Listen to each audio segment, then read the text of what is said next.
Hello everyone, welcome to Tuesday Talks. I'm Atmaja Biju, editor at Abedpoti. And today's conversation is a special one. Today, I have the privilege to welcome three young artists who were recognized by Tata Trust Students Binale at Kochi Mustris Binale this year. I'm pleased to welcome Tata Trust Students Binale International Awardees Ashwati GS and Kailash Khanjuri, along with Tata Trust Students Binale National Awardee Ripanti Lepcha. As part of the Binale, the Tata Trust Students Binale continues to be a critical space, one that showcases young artists and also situating their work within larger conversations around material, memory, politics, and place. Welcome all. Such a pleasure it is to have you all join us today. Ashwati, the first question is to you. Ashwati GS from Rajarama College of Fine Arts, Mavelikara, Kerala, presented stage narratives at the Binale, which engages with the construction and performance of images. Drawing from stage environments and meditated realities, her practice examines how narratives are composed, controlled, and perceived, blurring the boundaries between fiction and lived experience, while questioning the authority of what is seen. She critiques the idealized patriarchal narrative of the home as a space of freedom, instead highlighting its boundedness and the often unseen labor within. Hi Ashwati, could you tell us a bit more about your artistic practice? What draws you to the themes or materials you work with, and how your environment or context shapes your work? Thank you, Arnaja. So my artistic practice has been so far based upon images and memories. The images that I collect from a variety of sources like old family photo albums, newspapers, paper cuttings, and the photographs I personally take during my travel. And also I draw from memory also. And during the initial stages of my practice, artistic practice, I was using old photographs and I was painting these photographs. And and I was painting based on these photographic images. And by I was engaging in that kind of a practice, the themes of life situations of women, like a married woman, wife, or a daughter, child, these life situations, mother, these life situations came up. And the themes of identity and the gender roles. So I was later on I was focusing on motherhood and how this actually ties us to this home, the space that we call home. I'm a woman who is married and I have a child. Like most of my, during my bachelor's, while I was doing, I was constantly traveling because, there was this child care. And so I felt that somehow motherhood is something that ties women to the space called home. So, I was interested to know in how, in certain way, women become more attached to this home space, and that is not only through the lens of rest and revive, which is the dominant narrative, where home's a space which offers its occupants the rest they need and all that. This is a dominant patriarchal narrative, and but also in terms of the boundedness and the domestic duties and responsibilities that labels that comes up with this labels of mother, wife, and all that. So I'm more interested in my practice. I'm more interested in a plurality rather than sticking on to one particular style. So in my practice, I use a variety of materials that which I find relevant in that context, because I feel that along with the image, the material also speaks. So for works that I've exhibited in these Biennale, I've used material like cement, terracotta, and cement board, which are the usual materials that we use for construction. So I felt that that particular material also becomes a carrier of the concept. So this is how my practice is shaped from my subjective experience, also the lived experience shared by women, and I draw from images, and I apply it in the material that I find relevant in that context. maybe if I paint this image in a canvas, it won't give you that much kind of a, you know, feel, or the way it communicates. So I feel that the material has a very important role in carrying that concept and delivering that image. Um, Thank you so much. So we will come back to you to talk more about the origins of your artistic practice. Now, Kailash, I want to ask you. So you're from Government College of Art, Nagpur, and your project Ginning Justice emerges from a sculptural practice informed by Phule Ambedkarite thought. Your work revisits Yeah. youth-led movements such as Nanded Namandar Andolan, foregrounding the role of young individuals in mobilizing demands for systemic change, dignity, and justice. So, could you tell us more about your artistic practice and what are the inspirations and concerns that shape your work? So, आप अपनी कला के बारे में और अपनी inspirations के बारे में हमें बता दो प्लीज. Thank you Atmaja. अ, अ, तो सबसे पहले तो मेरे लिए इंस्पायर होने के लिए मैं जिस बस्ती से बिलॉन्ग करता हूँ, तो 1956 के पहले, पहले के बाद में, हम 1956 के बाद में जब आर्टिस्ट की जर्नी हम देखते हैं, तो सबसे बड़े हमारे आदर्श कोई रहे आर्टिस्ट, या इंसान भी ना हो तो आर्टिस्ट कौन बनना चाहे, नहीं, बन ही नहीं सकता था। तो हमारे लिए आर्टिस्ट तो बाबा साहेब ही रहे, डॉक्टर भीमराव अंबेडकर रहे, कि बहुत बड़ा इंडिया का बहुत बड़ा कैनवास रहा, जो कि हम वो कैनवास की वजह से हम यहाँ तक कैनवास रंगाने पाए। और ये मूवमेंट, सेकुलर आर्ट मूवमेंट जैसे मूवमेंट से हम उनका हेल्प करके थॉट प्रोसेस को लेके हम काम करते हैं। और एक छोटा-सा हिस्सा हूँ सेकुलर आर्ट मूवमेंट या स्ट्रेंजर हाउस गैलरी का।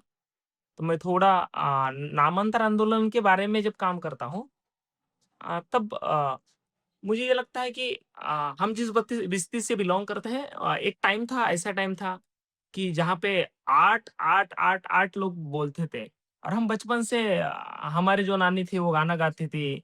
अ अ, आटे के ऊपर जो जाते के ऊपर जो गाना गाते हैं, वही गाना गाते थे। तो हम बचपन से देखा करते थे कि क्या गाती है, क्या गाती है। तो उस टाइम पे नामांतर आंदोलन के गाना गाती थी वो। अ केसर राज्य नाम की एक लेडी है, दलित पैंथर के बहुत बड़े मूवमेंट के रिश्तेदार रहे। अ सोनावणे अज्जी थी, एसएम प्रधान जो है नामांतर के बड़े लीडर थे, कि उनके घर के थे। और नांदेड़ में बहुत बड़ी मूवमेंट रही, नामांतर मूवमेंट। मेरे अज्जी थी पूंजाबाई खानजोड़े। और इस लोगों को मैं देखते जाता था। और आर्ट क्या है कि मुझे लगता है कि आर्ट एक अभिव्यक्ति का एक बहुत बड़ा माध्यम है। तो उसीलिए नामांतर का आंदोलन की जो मूवमेंट थी, वो मुझे लगता है कि ये आर्ट एक अभिव्यक्ति का माध्यम है। तो हम आर्ट में कुछ तो हमारी जो बात है, वो बताना चाहते हैं। तो मेरा जो आर्ट वर्क था नामांतर आंदोलन के वजह से, कि 1977 में नामांतर आंदोलन की बहुत बड़ी घोषणा हुई। और डॉक्टर बाबा साहब अम्बेडकर का नाम मराठवाड़े को देने के लिए बहुत बड़ा संघर्ष रहा। उसमें जो पहले शहीद थे वो पोचीराम कामले थे, वो मातंग समाज कैटेगरी से थे। तो उनको लगा कि हमारे घर में आटा भी नहीं है, तो पॉलिटिकल लोगों का कुछ ट्रेंड भी चल रहा था उस टाइम पे, बाळ ठाकरे इन लोगों का, की तुमच्या घरात नाही पीठ और कशाला पाहिजे विद्यापीठ, तुम्हारे घर में आटा नहीं तो तुम्हें यूनिवर्सिटी की क्यों चाहिए। तो वो लोग बोलते हैं हमें सीखना है यार, हमें संगठित होना है, हमें संघर्ष करना है। संघर्ष तो पूरे लाइफ में, हमारे लाइफ में है। तो हमें पहले एजुकेशन ही हमारा बहुत बड़ा संघर्ष रहा। और लोग पीठ के लिए, वो आटे के लिए मांग नहीं करते थे, तो डॉक्टर बाबा साहब अम्बेडकर का यूनिवर्सिटी के लिए देने के लिए मांग करते थे। वो मुझे लगता है कि बहुत बड़ी स्वाभिमान की मांग है। क्योंकि लोग पीठ के लिए और कोई आटे के लिए, कोई खाना बिताने के लिए, कोई लोग संघर्ष करते हैं, ये लोग बाबा साहब के नाम का विद्यापीठ लेने के लिए संघर्ष करते हैं। तो ये बहुत बड़ा इंस्पिरेशन रहा मेरे लिए। तो मुझे लगता है कि वही मेरे आर्ट में रहना चाहिए। उसीलिए पोचीराम कांबळे का एक स्टैचू था मेरे कलेक्टिव में। पोचीराम कांबळे जो नामांतर के बहुत बड़े शहीद रहे, उनको टुकड़ा-टुकड़ा करके मारा गया 1977 में। और 2016 में रोहित वेमुला की पॉलिटिकल उस चीज़ को लेके उसको सुसाइड करना पड़ा। तो मुझे लगता है कि एक टाइम 1977 में लोगों को डॉक्टर बाबा साहब अम्बेडकर का नाम एजुकेशन का यूनिवर्सिटी के नाम देने के लिए संघर्ष रहा। उसमें उन लोगों को मारा गया। और एक जगह पे 2016 में रोहित वेमुला का शहीद हो गया, रोहित वेमुला। तो मुझे लगता है कि ये एजुकेशनल जो फाइट है, वो दिखाना इम्पोर्टेंट है। क्योंकि हमें हमें पहले अगर बढ़ना है, तो पहले सीखना पड़ेगा और सीखने की माँग यही इम्पोर्टेंट माँग है। इसलिए नामांतर आंदोलन शायद से आप कुछ लोगों को पता नहीं होगा कि नामांतर का बहुत बड़ा कंट्रीब्यूशन नांदेड़ से रहा, बहुत बड़ा कंट्रीब्यूशन रहा। आज भी अगर आप देखोगे तो मराठवाड़े में बहुत अलग-अलग कल्चर चलते हैं। वो कल्चर में लोगों के पास अगर 4 पैसा भी नहीं होगा, कुछ पैसा भी नहीं होगा, इकोनॉमिकल कंडीशन अच्छी भी नहीं होगी, तो लोग झगड़ना चाहते हैं। वो सेकुलरिज़्म के बारे में झगड़ना चाहते हैं, फुले आंबेडकर मूवमेंट के बारे में झगड़ना चाहते हैं। वो स्वाभिमान की माँग के बारे में झगड़ना चाहते हैं। तो मेरे आर्ट प्रैक्टिसेस में तो मेरे चाचा रहे श्रीरंग खाजोड़े, वो मराठवाड़े के बड़े आर्टिस्ट हैं, बड़े न जाने-माने आर्टिस्ट हैं। तो उनका इंस्पिरेशन रहा, मेरे अज्जी का रहा। मेरी जो माँ थी वो भी आर्टिस्ट है, वो घर में ही काम करती है, बाहर भी कभी भाजी वगैरह बेचती है। अ, और उनका इंस्पिरेशन रहा और वो ही मेरे आर्ट वर्क में आता रहा और उसीलिए हम पीठ नहीं माँगते, हम विद्यापीठ माँगते हैं। इसलिए एजुकेशन का संघर्ष और सेक्युलर आर्ट मूवमेंट में काम करते-करते यही मुझे दिखाना था कि यार हमारी माँग और हमारी अभिव्यक्ति ही हमारा आर्ट है। तो मैं वही खोजने की कोशिश करता हूँ, उसके ऊपर ही काम करता हूँ। और एस्थेटिक को हम उस तरह से ही देखते हैं कि लोग जब एस्थेटिक के बारे में हमें बात करते हैं, तब हम अगर ये करूँ तो हम यही बोलते हैं कि यार हमारे लिए एस्थेटिक वही है। कभी माँ स्कूल में गई ही नहीं, तो भी हमें स्कूल में भेजा करती थी। क्योंकि एक घर में एक फ़ोटो आया था, डॉक्टर बी आर अम्बेडकर नाम का, उस फ़ोटो का एक्सप्रेशन था। उधर वो माँ ने कुछ तो लिए वाला था। इसीलिए मेरे आर्ट वर्क में अभिव्यक्ति में है नामांतर, फुले अम्बेडकर राइट थॉट के बारे में मैं ज़्यादा तो काम करता हूँ। Thank you Kailash. तो आपकी आर्ट के बारे में और बाबा साहेब अम्बेडकर का आपकी काम में जो उनका इन्फ्लुएंस है इसके बारे में हम ज़्यादा बात करेंगे। अभी मैं रिपंदी से बात करती हूँ। रिपंदी Lachha from Vishwa Bharati university Shantiniketan. Her work, Shifting Landscape, reflects on the tension between continuity and erasure.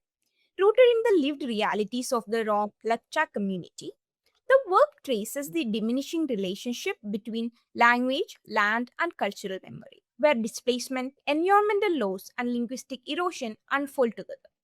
Through weaving, fragments are held and reassembled as traditional patterns and fading scripts Hello, attempt to Atmaja. preserve what Can you is hear me? steadily slipping away. Hello, Ripandi. Could you tell us more about your artistic practice and how it is grounded in community? And elaborate on your concerns as an artist and your understanding of artistic responsibility. Thank you, Atmaja. Hello everyone. I'm Ripandi, and I am an artist based here in Sikkim. So, to talk about my artistic practice, I'd say I think it explores this tension. I feel like my work is always in between. For this particular installation work, also, and also talking about my practice, it has always explored this tension between continuity and erasure. And it is very much rooted to the community that I've come from, which is the Lepcha heritage, and which is Lepcha. It's an indigenous tribe here from Sikkim and from some parts of Kalimpong and Darjeeling Hills as well. So, uh, with the work that I kind of try to do is I kind of look into the memory, the history, and Oh, we the are not able to hear you folk properly. tales that are there that belong to our community, and try to put it uh, into my kind of put it into my artwork. So the reason for that, for me to do that, is because we right now I feel like we are at a stage where the community that we are in, it is quite, I would not say it's in a vanishing state, but it is also at the state where the change is happening so much in this continuous fast-paced society that we are living in. And with that kind of change, slowly the culture and tradition are also something that we are losing behind as in that rate also. So I've always tried to kind of talk about this through like my life also personally, and also through my art practice also. I try to kind of put that forth that yes, we do need to move forward in life, and then like there are so many changes and all, we need to adapt to it, but that does not mean that we need to let go of our roots. So change can happen, but at the same time, is it possible to happen when we are kind of not forgetting where we are coming from? And that has always been a worry for me because of the reality that I'm living in right now. Um, and the kind of changes that I see in terms of the landscape also. And here, when I'm talking about landscape, it is not just the geographical landscape, but I'm also talking about the like the political landscape that's changing, the ecological landscape that's changing, the social landscape that is changing in around the society, and that itself, because I am part of it, I cannot really bring myself out of that. So that makes, I mean, through that experience, I kind of portray that into my work and try to bring it forth. And I kind of use very different kind of materials in terms of my own personal practice. I started with clay and then I did ceramics. After that, I've started incorporating using paper mache, and now I am deliberately adding some of the natural elements like hemp wool, and then some of the flowers called Indian trumpet flower, which is like a very communal, it has a very communal significance to the community that I belong to. And hence now I'm deliberately adding all of those elements also and then incorporating that into my work. And um, at the point, I mean, right now I'm in this transition period where I feel, yes, I'm talking about the community, but how much of community involvement I'm really putting it into my work. Although from the different point of view, I may look like I'm an like insider to the community. That's why I'm talking about them. But personally, I do feel sometimes when I'm working, taking that context and I'm working, I feel like an outsider also. So I'm in that in between position, like I've always said. There's always a so with being in that position, I think I'm creating the work that I'm doing, and then I'm kind of slowly working across how to how to bring forth these kind of very fragile and delicate issues into the art scene, and then with the practice that I'm doing. So I think that is where my practice mostly is. It is yeah, focused in. So, Ripanti, I have a follow-up question. So you have mentioned that you also you feel an insider and an outsider at the same time. So how come you're feeling like an outsider? What are the factors that has led to you feeling that way? Yes. So I do feel an insider because I'm born with it, like because I'm born here and born with the name, like my surname itself has the name of my tribe. But I feel as an outsider because I do sometimes feel like I'm an outsider because of the distance that I've come. Like I've been, because of my studies and all, I've been quite far apart from the place that I belong to. And right now, but again, that distance itself actually helped me to kind of understand the gap that was there. So when I was in here, I really did not feel the need to even talk about it. But when I was away from this place and from the people, I started because I had the bird's eye view from there.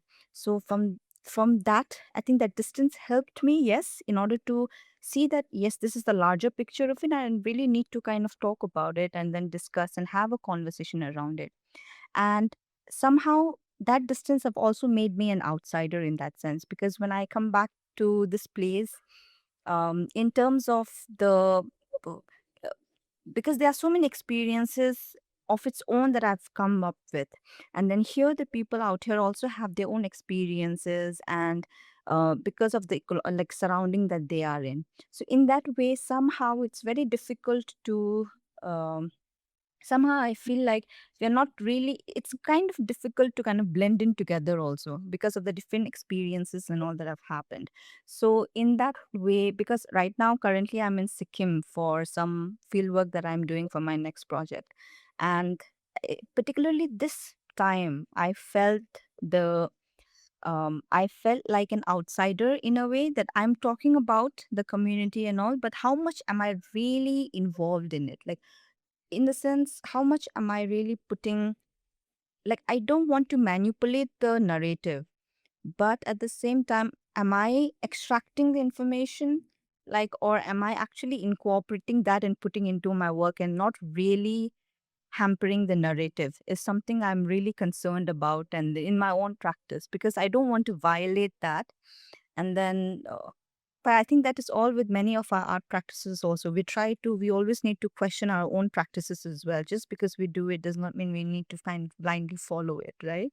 So in that context, I do feel, I'm not sure if I'm able to kind of say it, express it fully, but in that context, I feel a bit of an outsider because of the different experience that um, I have, and also the people that I'm conversing with who have been here locally for most of the time, and of different generations and all. So yes, in that certain context, like, I do feel like I'm in a position where I'm in between, and there's a very good there. It's a very fragile position and delicate position to be in. What I'm narrating should not be in a place where I cannot be biased also, but at the same time, I have to be very considerate where I'm positioning and what I am I really, from which angle I'm looking into that certain narratives and different stories and things like that. So yes, in that sense.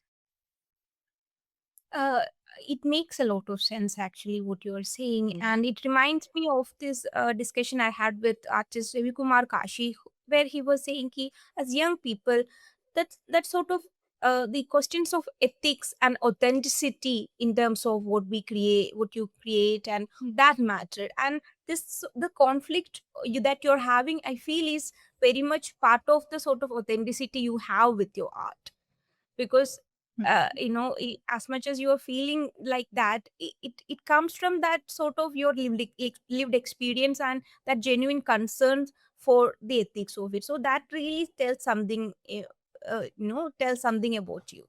So actually now I want to sort of uh, look into what Ripandi said, and I want to ask you about community and society, because your art come from a situation where you are openly questioning and confronting the sort of nature of oppression and the patriarchal narratives which are very harmful. So I want to know how much your lived experience have contributed to it, and as an artist, how do you transform your lived experience to something that is very transcendental of your subjective experience? So, as I mentioned earlier, I'm married, I'm child, I am in a, in a family setup. So, while doing my bachelor's, the space Mavelikara is 2 hours from Ernakulam. So I was commuting daily. I'll go by 6 in the morning, by a 6 o'clock memo, and by evening I return the 3:30 menu. And this was mostly for the time that I needed to spend with my child, or the responsibilities that was on me as a wife or as a mother. So at one point I was like, no, there were some certain moments when I wanted to spend some time there in the college and extra time, but it's not that anyone restricted me from doing that, but I realized that it is this my own no inner voice telling, no, you have to be there. That is like that kind of responsibilities. So I felt that it is like something that got deeply ingrained in me. So I was questioning, from where does this comes from, from where is this thing that so much of attachment, where does this come from? So I was actually like, from, is it the motherhood, because is it something that ties me to the home? And then I realized that for a not for women, for us all, we are, our psyche is actually no shaped by the narratives that we are into. There are a lot of narratives, and all these narratives shape our psyche, the way we think and way we contact and way we act, way we do art. everything. And also for women, one important aspect is the familial narrative. How, like, though the narratives that is passed on from your mother or your grandmother, or how you should conduct as a woman, or how this responsibility of the home, and how this motherhood, and even culture does this things by toys, dolls. Simone de Beauvoir in her book Second Sex talks about it, how the doll becomes, shapes that thing, the mother, while in the girlhood itself, that the sense of mother and is built into a girl, and how that shapes her, the way she sees motherhood. And so it's like those contexts I felt like these narratives. And to I've also dwelt I've also read a lot about how women is treated in Malayalam cinema. So from 90s onwards, we can see this trend of hero image, that the more importance being given to the hero. And most of the roles that women do, are most of the roles are types. Okay, uh, how a good wife is, or like for example, a woman who wants to spend their most of their time in kitchen is given that heroine image. And the women who questions this, or who shows some reluctance to do the domestic labor, is often villainized. And such narratives actually shapes us, how we conceive. We are actually uh, you know taking in all these things, and it is actually wiring us to think in a certain way. And that's when I felt that, this these are all had so much influence on me. I began to question these when I actually went to art school, and I began watching so many movies, artistic movies, the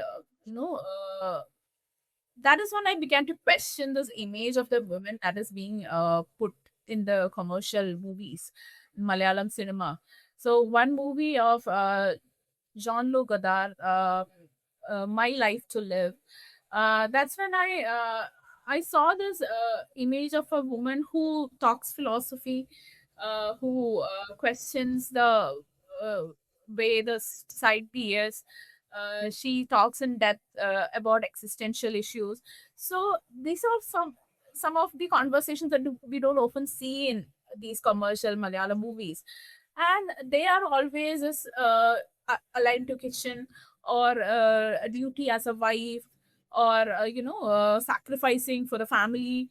These are the ones who is often given prominence to, this is the way you should be, rather than questioning. And even some roles done by Kalpana, interestingly, she questions certain things, and in certain movies, but that is actually treated as a comedy. When she questions us, it's my hair, it's my right to cut.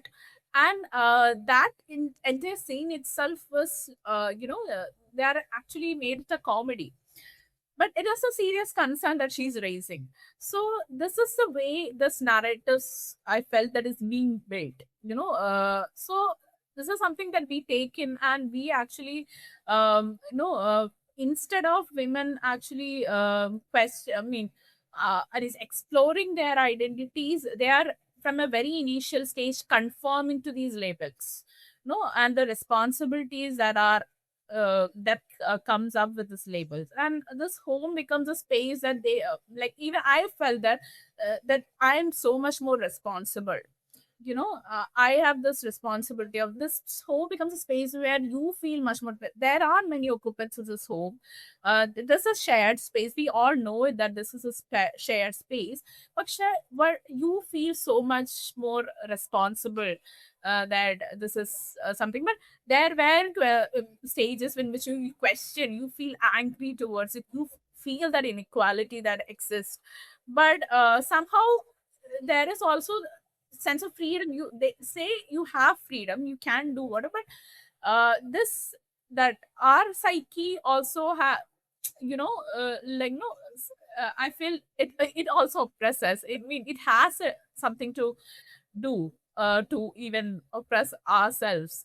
And so that is like we when questioning or thinking about an alternative itself, like we feel like it's a sin. It's like you're sinned if you think like in another alternative, or to question it is like something not you shouldn't do, because this is how it is. So yeah, that is what I felt about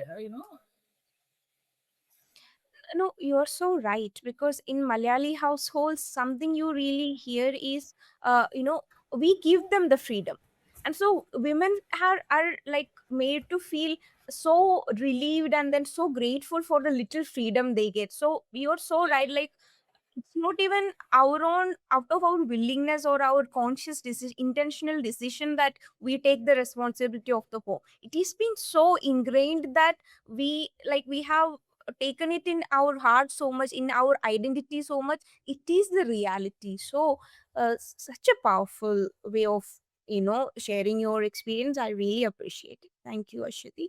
I think, Ashwati, in this context, like just few days before, I was having a conversation with my friends regarding something similar to this. Was like I was saying, for us girls, why do we feel like it's an innate responsibility somehow? Like it's a very simple example. For example, if there are the dishes in the kitchen, and if you and yes, I was talking about how it's difficult for me to practice at being at home, and I need to have a separate studio because at home what happens is when people come and things like that, we for no reason we feel like if they are there then we have to do something and get up and get out and do something about it, like if they are guests and something. And then but I was thinking, there I have had some cousin brothers and all, no, so when they are at home they are they can nicely work at home without any concerns and all.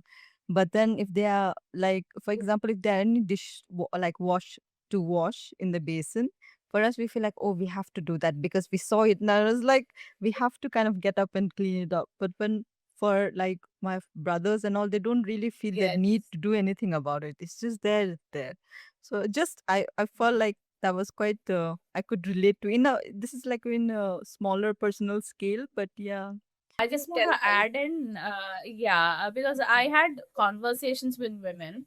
So, like, I asked them, aren't you so much tired of doing all these domestic? Because they are actually some, their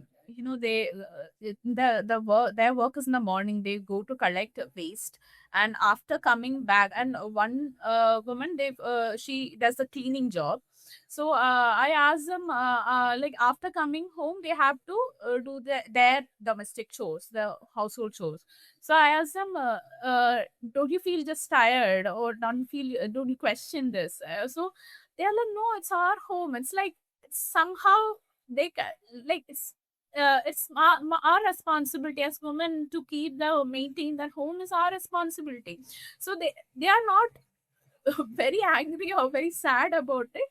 But so I asked, how do you feel when the men don't feel this way, this sort of way, that it is our responsibility to maintain that home? How do you feel about it? They were like, the ആണുങ്ങൾ പണ്ട് മുതലേ, this like from very old days, it's like, it's like that. We are used to that. So they are also not in a position to question that. They are like accustomed to that. They are okay, it's our responsibility. And there were certain women who were actually expressing like, I have to leave this responsibility. I mean, I like feel like leaving this altogether, leaving the space. So they don't know where, but they won't leave because they actually want to come back too. That's when I realized it's such a dichotomous space, that it's a space where you want to go to, and at the same time at some point you feel like leaving in the sense of the like so much duties and responsibilities that is bound with you. You feel like leaving also. So for women, I felt that that space exists with so much dichotomy. No, I agree. Uh, so I really appreciate how it became a sort of a discussion involving all three of us, and how relatability. So it also speak to the sort of power in how making art from our own lived experience can really move, and like rather than some making something obscure or abstract about it. Now I want to speak to Kailash about um so Kailash, for you community is very central.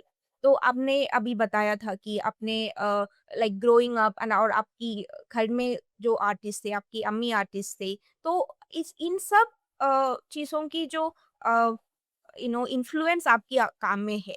तो मुझे ये जानना है कि जो आपको आपने students बिनाले में जो गिनिंग जस्टिस करके वो जो इंस्टॉल काम किया, उसके बारे में थोड़ा ज़्यादा हम आप हमें बता सकते हैं कि वो वर्क के बारे में? तो बचपन में मैं जिस टाइम पे देखता था, तो खेलते टाइम में मैं भगत सिंह पढ़ाई करता था। कि जिस टाइम पे हम मेरे जो नाना थे, वो भी मूवमेंट में अच्छे से काम करते थे। मेरे जो पिताजी हैं, वो अच्छा सिंगिंग करते हैं।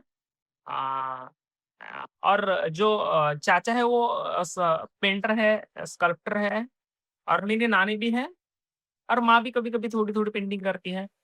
तो वो बचपन में मुझे बात करते थे कि मैं जिस टाइम पे हम खेलने के एज में थे, उस टाइम पे हम नामांतर की बात सुनते थे।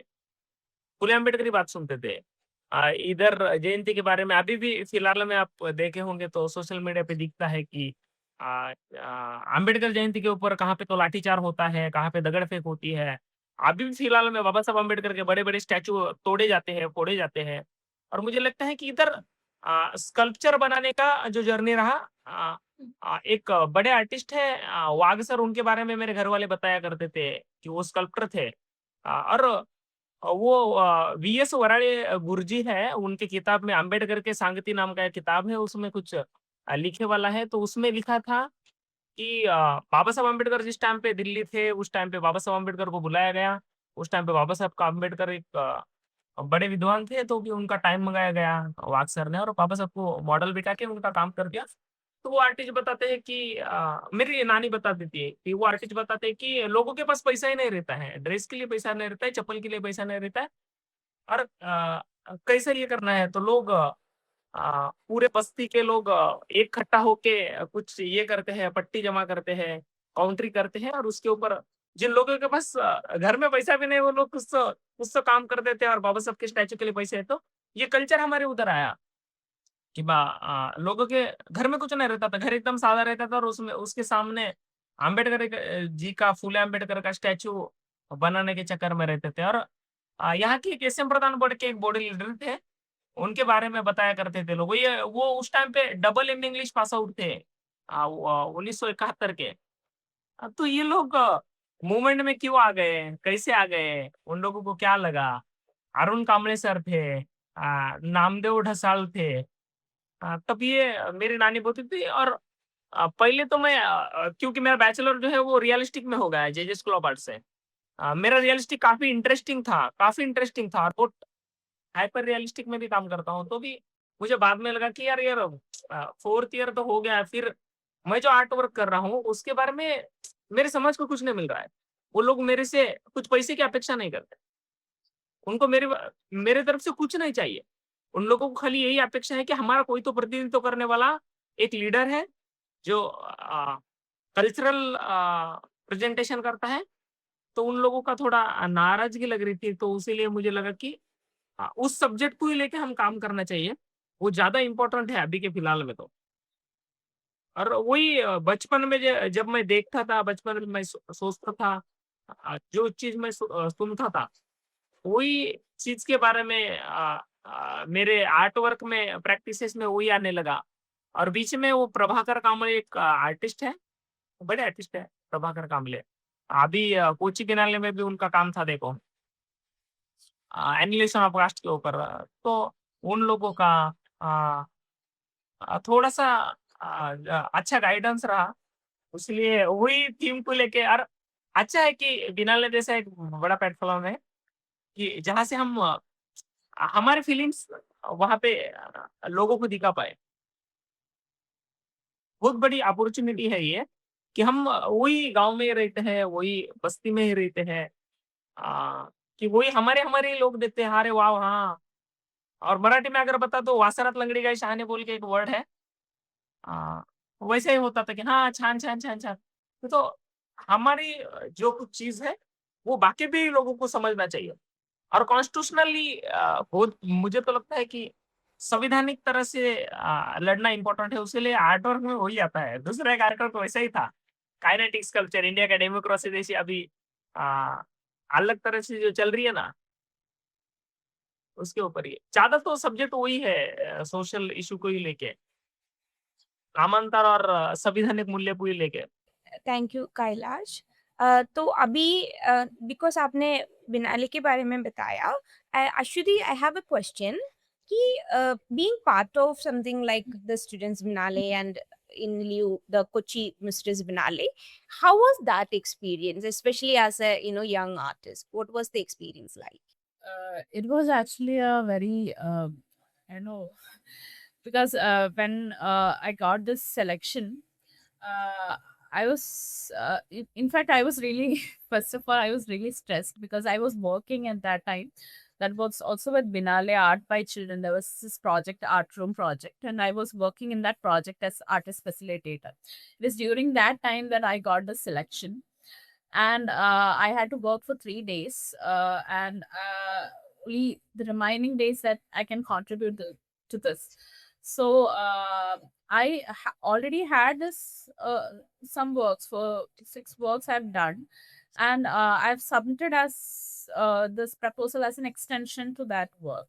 So I have to create more works, and the time was really uh, constrained, and I had to take help from my mother because like I couldn't actually handle this uh this this duties and responsibilities that we were actually talking about, and also my work, and I had to do this practice, art practice also. So yeah, because initially it was really stressful for me, but once I began to work, and I got a lot of support from my family, and when I began to work, and it came out, you know, I wasn't much happy when I displayed it. I had some, I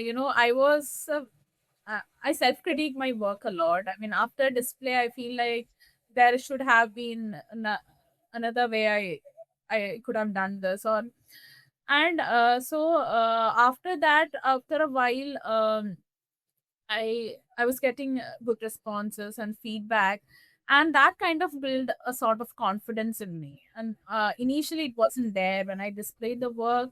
I wasn't much confident, and when the feedback came and people began to reach out, so that's when I realized, okay, yeah, there is something for everyone, and that's when I feel a bit more confident and about it.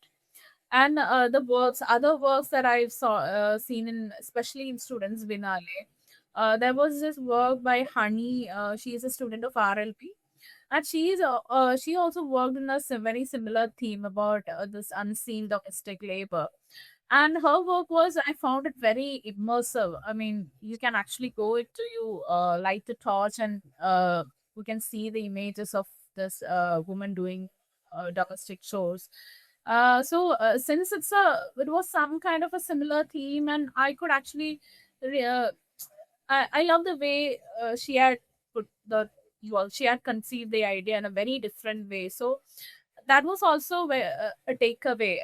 How you can actually, the similar themes, a lot of similar themes exist, and how this theme is put in different materials, in terms of materials, or different ideas, and the display. So it was a good takeaway from student media, and it was a really good opportunity for us young artists, actually. We are in the start of this career, and to get such an opportunity, I feel very overwhelming, and I feel so good that I got this opportunity. And I'm really thankful to my curators, Sutish Kotem from Sheetal CP and Ashwin, for giving me such an opportunity. Yeah, it's so great to hear you talk about it. Now, Ripanti, I have the question for you. You are exposed to the sort of ecosystem of Shantiniketan and that college there, and then sort of coming to Kochi and being part of the Biennale, how was that experience? Did you think being part of such a work does influence your, the way you understand your work differently? And how was the audience reaction? So yes, I feel like where you are placed, the surrounding really affect the work that you are creating.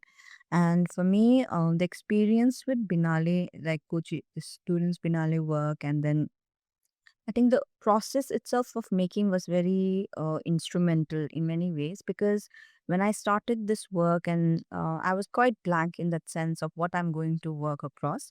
And I'm really grateful. I think I have to point out the curators that I was able to work with. I think they really, really gave the best in order to work, in order to help me to produce the work that I'm, because I myself did not think that I was capable of doing at such extent. And because I mean the like when I started it, I had an I had the I had an idea of what I wanted to do, but the materialization was something that these curators from Anga Art Collective, they really helped me to kind of push through it.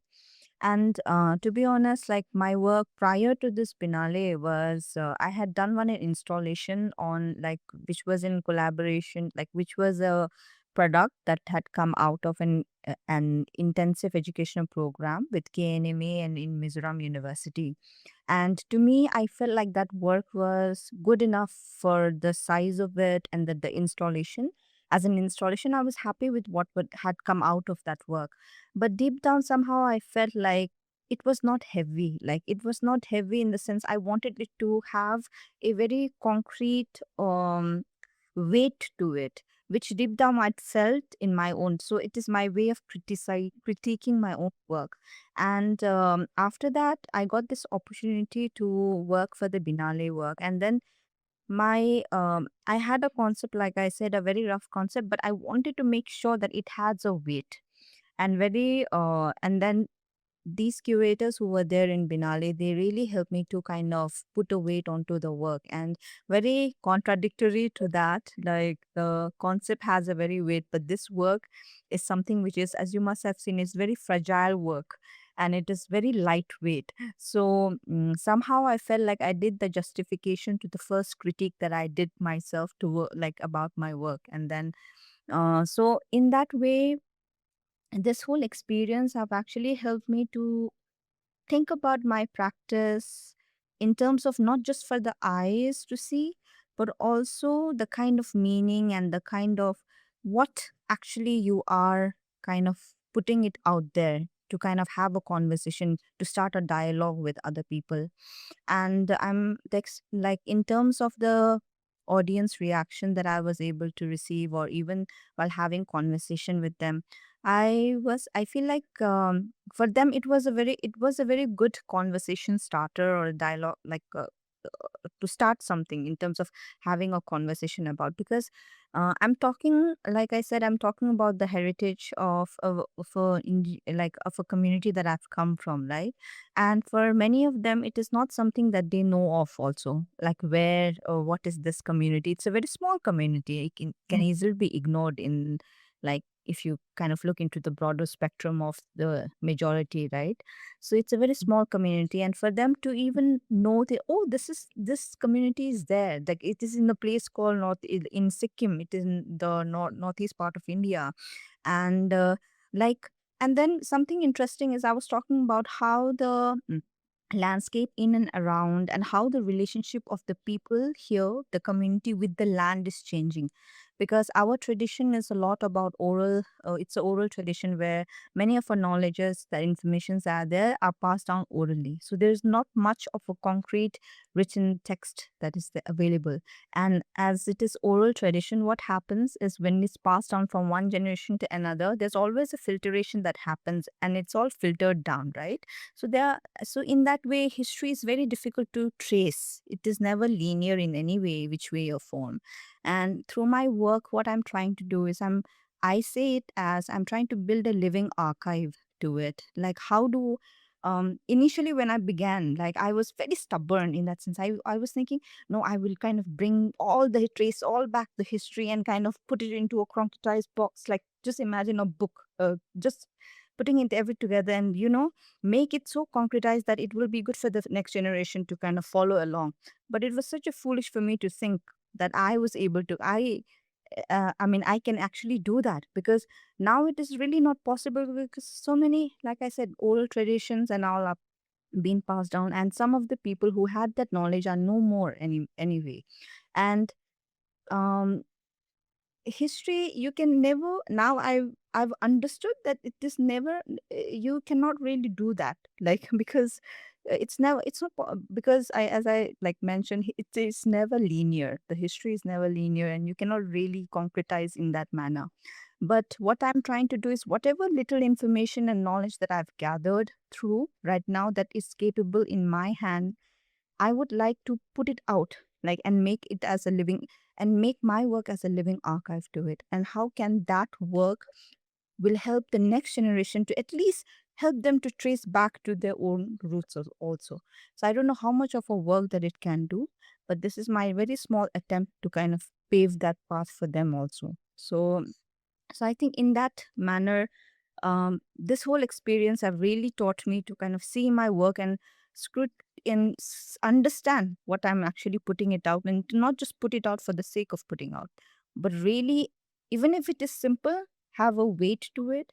And so that is, yeah, that has been a very big change, like in terms of the way I see my work and understand my work as well. So thank you. That Nice. is it. सो कैलाश, आपकी जो बिनाले में जो आपका project था तो बहुत critically acclaimed था, मतलब बहुत सारे लोगों ने अच्छे से के बारे में बात किया। तो आपको कैसे लगा कि जब ऑडियंस ने आपको, ऑडियंस को रिएक्शन कैसे था आपकी जो काम के बारे में, और बिनाले में जो आपने पार्टिसिपेट किया पहले वो तो एक्सपीरियंस कैसे था आपका? लोगों को मेरा नाम सुन के थोड़ा एग्रेसिवनेस लग रहा था कि कैलाश काट और थोड़ा-सा एग्रेसिव है, ऐसा कुछ लोगों का मानना था। तो उस वो सब्जेक्ट के ऊपर प्रभाकर कांबळे, राजश्री गुड्डी अ, और भूषण बोंबाले, अ, ये लोग थोड़े ज़्यादा पॉज़िटिव थे कि उन लोगों को मेरी सिचुएशन पता थी, है ना? बोलता क्या होता है कि लोगों को एग्रेसिव कैसे लगता है और लोग उस चीज़ को वो बोलते हैं कि आर्टिस्ट एग्रेसिव नहीं होना चाहिए। यार हमारी सिचुएशन वो है। तो अ, और जो सब्जेक्ट को लेके मैं काम करता हूँ, उस सब्जेक्ट के ऊपर काम करने के लिए थोड़ा-सा अ बाद में भी थोड़ा-सा दिक्कत आती थी कि क्योंकि एक रेडिकलनेस था। कि जब इंडिया में रिवॉल्यूशन के बारे में बात करते हैं तो काउंटर रिवॉल्यूशन की भी बात होती है। तब प्रभाकर सर, भूषण बोंबाले सर थोड़े ज़्यादा पॉज़िटिव थे और जिस टाइम पे हम बात करते थे कि उस सब्जेक्ट को लेके जब बात करते थे, तो लोग बोलते हैं कि ये लोग अम्बेडकर, अम्बेडकर क्यों करते हैं भाई? हमें लगता है कि यार अम्बेडकर को छोड़ के हम नहीं बन पाते। तो अम्बेडकर क्यों ना करो? तो उस सब्जेक्ट के ऊपर काम करते थोड़ी दिक्कत आई।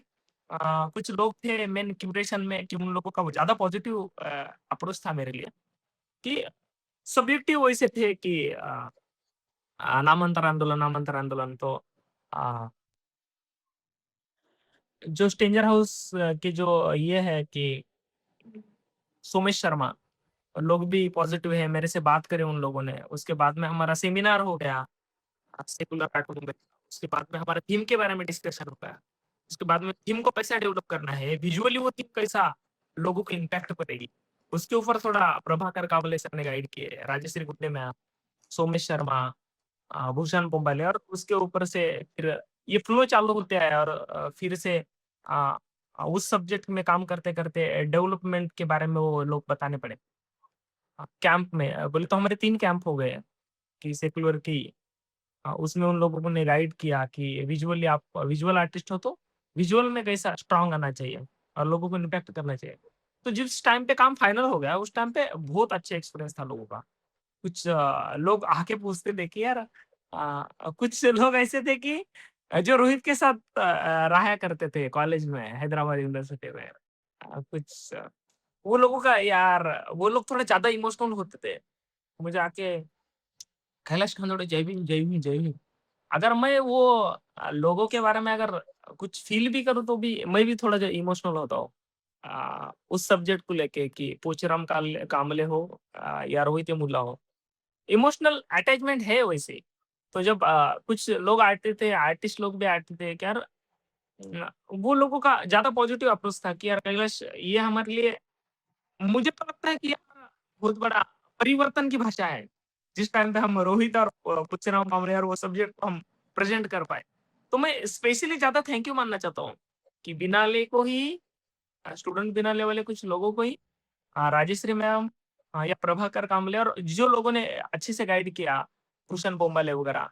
तो लोगों का बहुत अच्छा एक्सपीरियंस था। कुछ लोगों ने कुछ ग्रुप्स है जो फैमिली के लिए उन लोगों का ये भी था कि मुझे वो आर्ट वर्क माँग रहे थे। कुछ मेल भी आए हैं कि यार तेरे आर्ट वर्क मुझे कुछ खरीदना है। अ, तेरा जो हिस्टोरिकल बैकग्राउंड है वो मुझे समझना है। तो उसमें कुछ ये था बोले तो बहुत अलग-अलग ग्रुप थे कि लॉर्डन थीमबॉल बोल के एक क्यूरेटर है, उनका भी ये था मेल था कि अच्छा आर्ट वर्क है और मुझे तो ज़्यादा जो यहाँ के सुशिक्षित एजुकेटेड लोग थे, उन लोगों का ज़्यादा अप्रोच था। ज़्यादा अच्छा अप्रोच था कि लोग वहाँ पे आके थोड़े इमोशनल होया करते थे।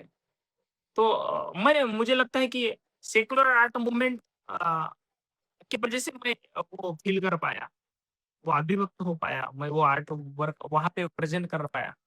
इसलिए वो मैं परिवर्तन ही मानता हूँ क्योंकि जिस सब्जेक्ट को लोग अ अ, थोड़ा नेगेटिव समझते हैं, जिस सब्जेक्ट को लोगों को अच्छा नहीं लगता है, कि ये लोग बोलते हैं कि ये लोग दर्द क्यों बताते हैं?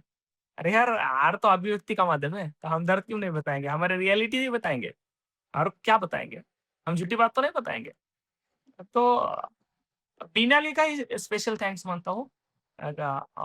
सेकुलर आर्ट मूवमेंट का, स्ट्रेंजर हाउस का भी ज़्यादा मानता हूँ। इन लोग ज़्यादा पॉज़िटिव थे उस सब्जेक्ट को लेके और लोगों का बहुत अच्छा एक्सपीरियंस था और वो अभी भी जब मैं वो आर्ट वर्क करके जब मैं नांदेड़ पहुँचा तो एक्चुअली जो फैमिली के लोग थे ना, अम्मा थी, रोहित की माँ थी, वो भी इमोशनल थी कि यार बंदे अच्छा हो गया।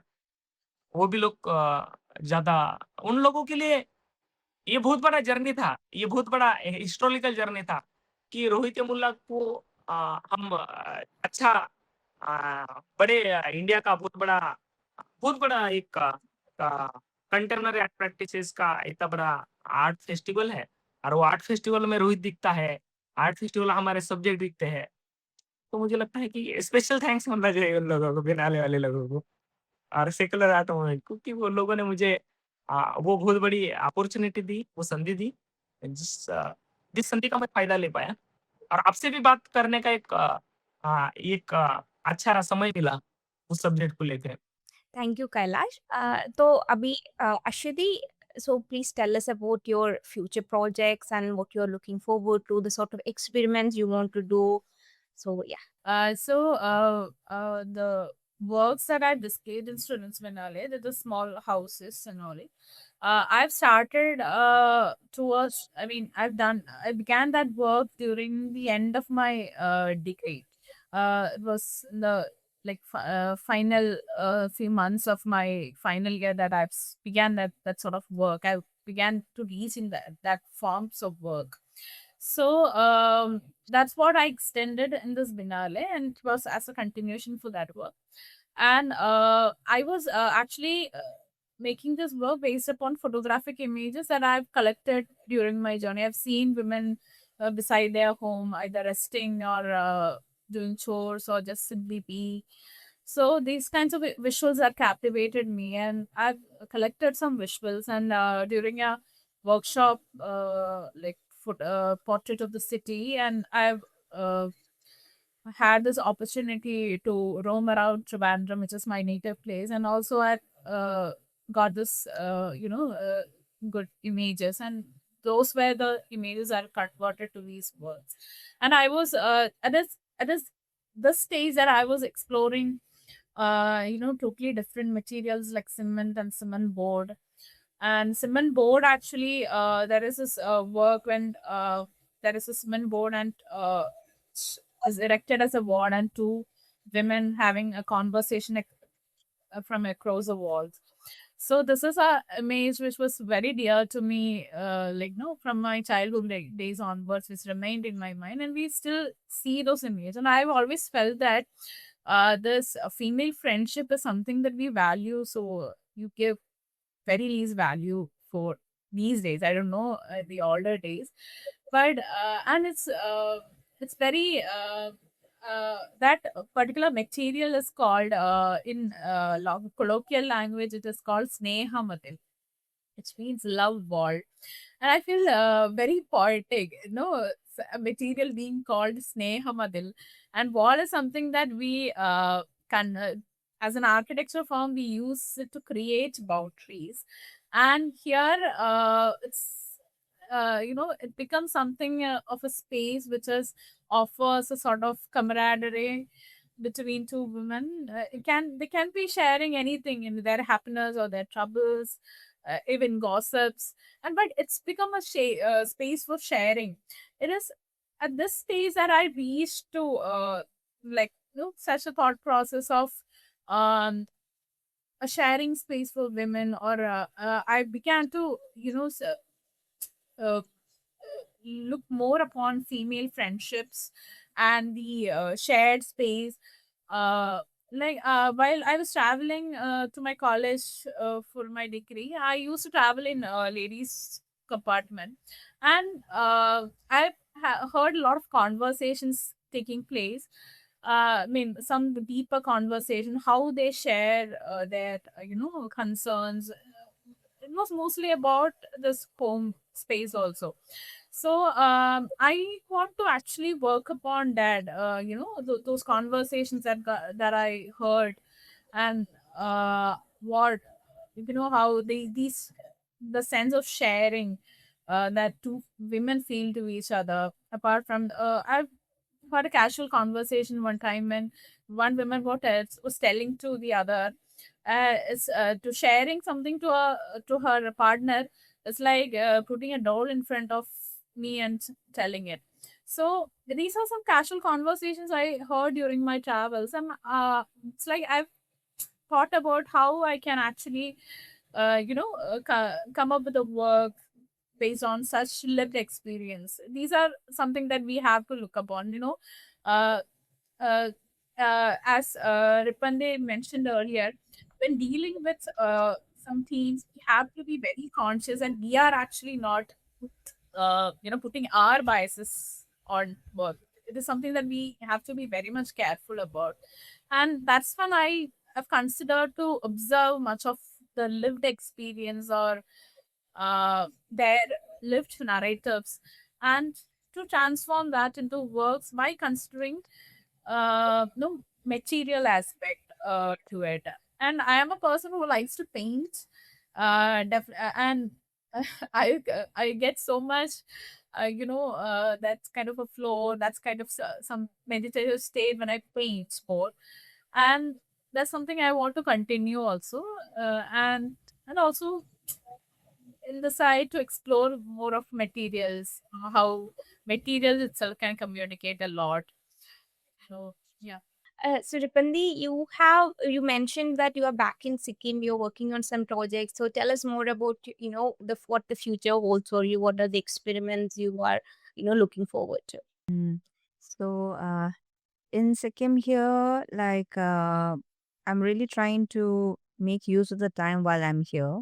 I'm going to different, like last month, what I did was I've been going to places in the western side of Sikkim, and I've been meeting with a lot of the people from the community and really being it's like a field work for me, but it is more like being part of getting back into the roots again. I'm trying to uh there are some of the local personalities and all out here who have really worked a lot with about the like for the community in and around. So I have had a wonderful opportunity to kind of meet with them and talk to them about different works. And I think it's like a dominoes, I'm going and meeting one point.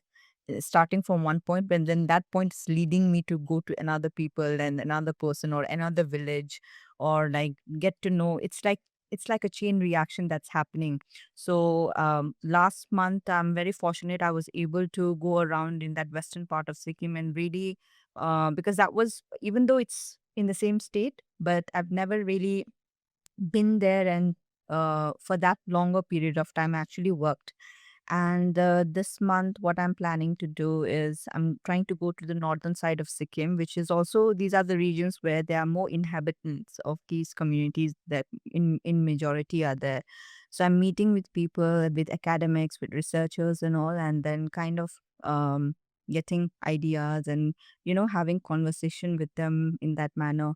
And this is for the upcoming projects that I have in my mind, which I'm planning to do in one of the residency that I will be going in the month of July.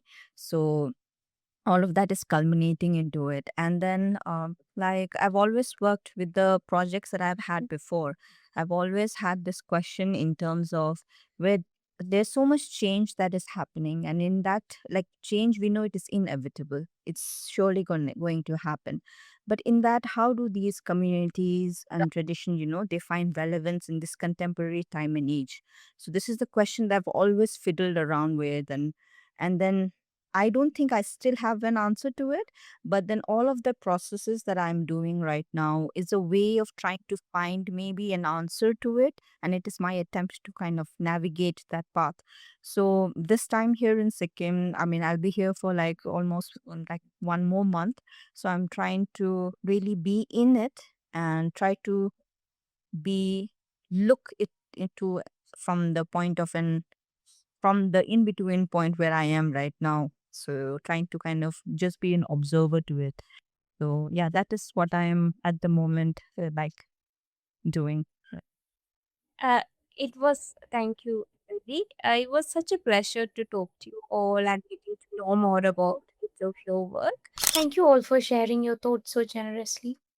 What stands out to me from this conversation is how each of you is navigating not just the form and material, but also the context of your personal life, whether it's historical, political, or even ecological.